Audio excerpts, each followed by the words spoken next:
মোহাম্মদ আমিরুল ইসলাম, দর্শন বিভাগ, ৫১তম আবর্তন।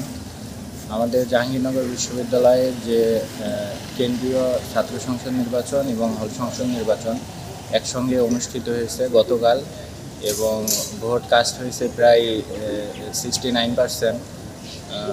অলরেডি হল সংসদের ভোট গণনা প্রায় শেষের দিকে, হয়তো আর দু একটা হলের বাকি আছে, এবং কেন্দ্রীয় সংসদের যে ভোট গণনা সেটা কিছুক্ষণের মধ্যে হয়তো শুরু হবে।